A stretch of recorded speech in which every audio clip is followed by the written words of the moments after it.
Good day, everyone. I am Rayty Montero. We're still in chapter 6, part 2.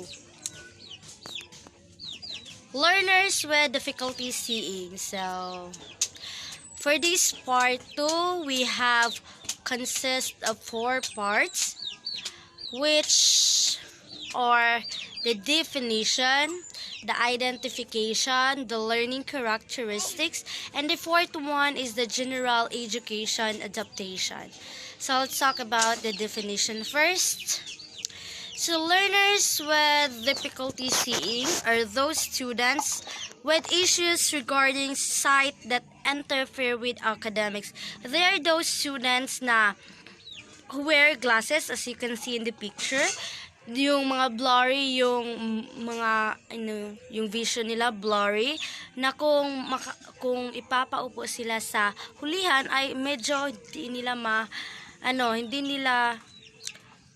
makikita masyado yung kung ano yung nasa blackboard or nasa visual aid.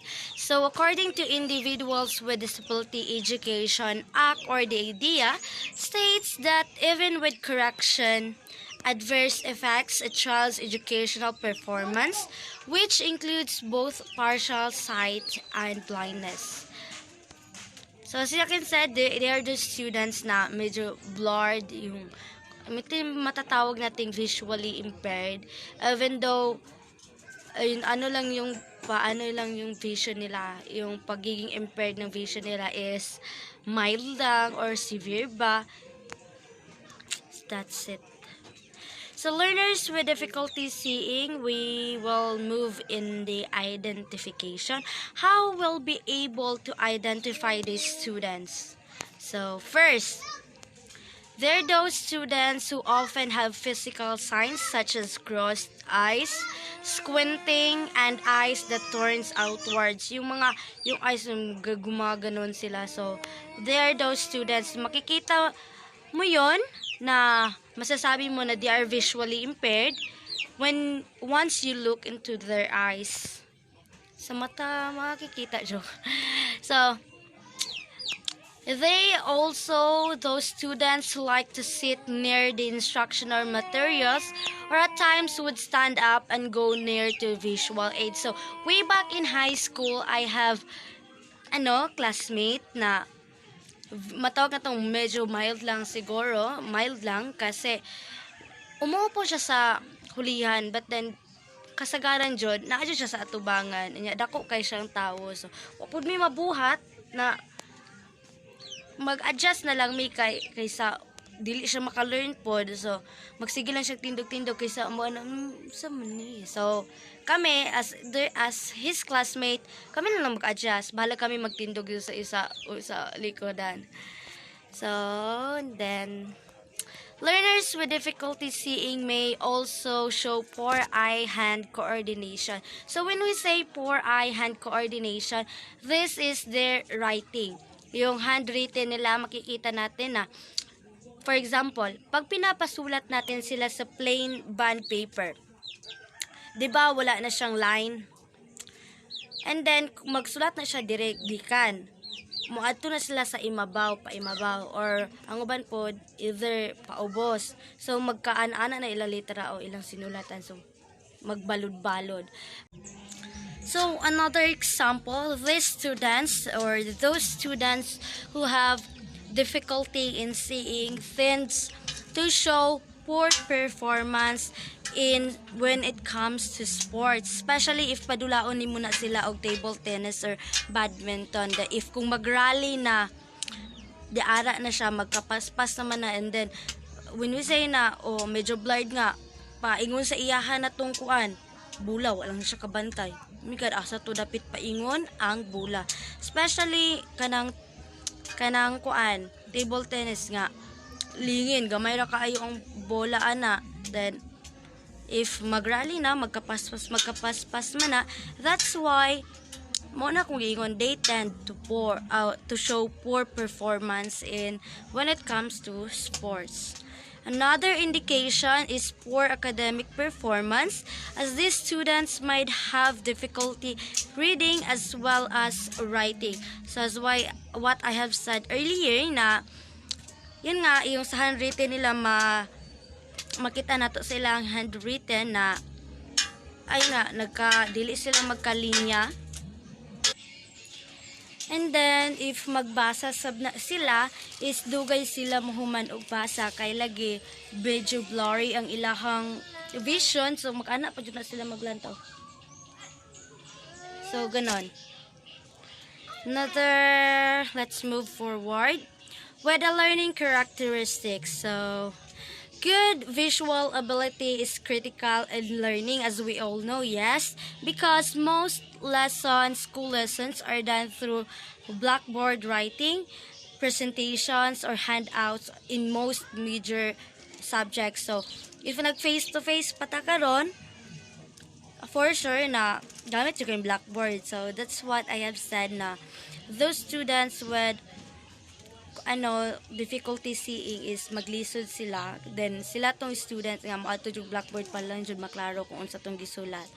And then visual impairments, whether mild, moderate, or severe, affect the students' ability to participate in normal classroom activity. So, in the past, students who are visually impaired are placed in special institution. So, ginalain jud sila para mas matagaan sila o saktong pagtagad. Yun nga.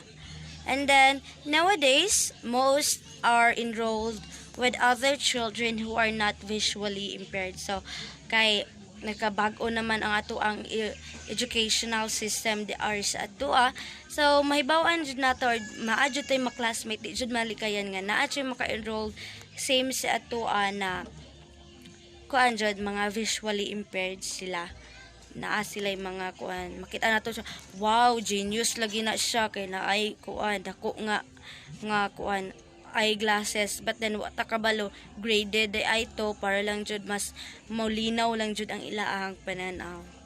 Ato pang sawayon sahay. So learners with difficulty seeing have restricted ways to learn incidentally from their surroundings, since most of them learn through visual clues. So because of this, the other senses used to acquire knowledge. So those students who are visually impaired, so mas matalas yung pandinig nila. Yun yung ginagamit nila para mas maka-acquire ng knowledge from the teachers para to be able for them to learn something. Due to the limited ability to explore the environment, low motivation to discover is present. Let's move forward with our last topic, which is the last part the general education adaptation. So those students, alam naman natin na they are hardly see, so that na yung mga time na mabibehind sila. So what are those, as an educator, as their teacher, what will you do to help them?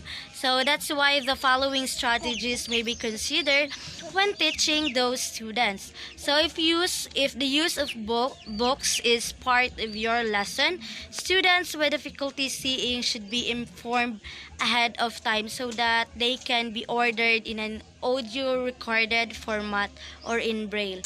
So, ikaw as a teacher, if you have, alam mo na may students ka na, mga visually impaired, alam mo na kung ano yung dapat gawin mo.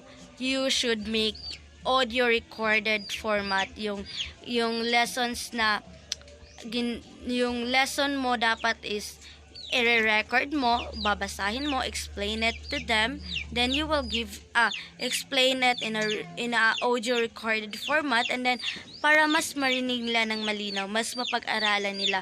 Ay yung tinatawag nating braille, ito yung use na libro or gamit ng mga visually impaired na mga tao. Doon sila, yung ginagamit nila, yung ginagano nila yung kamay nila para doon sila makapagbasa. So, portions of textbooks and other printed materials may be recorded so that visually impaired student can listen instead of focusing on the visual aid, as I have said earlier. So, all words written in the board should be read clearly. Students with difficulty seeing should be seated near the board so that they can easily more close to the instructional materials used during the lesson. So, it's very, alam naman natin na those visually impaired students na kailangan talaga na nasa harapan sila, gaya nung yung naikwento ko kanina na yung kaklase namin na even though malaki yung katawan niya, malaki siyang tao, nasa unahan pa rin siya. Wala kaming magagawa, no choice kami. So, all words written in the blackboard. So, ako, ano yung nakasulat sa blackboard? That the teacher must read it clearly so that yung sabi ko nga na those students who are visually impaired, ang ginagamit nila is yung tainga nila or yung other senses nila na para mas maka-learn or maka-acquire ng knowledge. So there's more. Students with difficulty seeing might need more time to complete a task or homework. So you as a teacher should monitor the students closely to know who needs extra time in completing tasks. So that would be the end. Thank you for listening and watching. Hope you learned something. God bless. Thank you.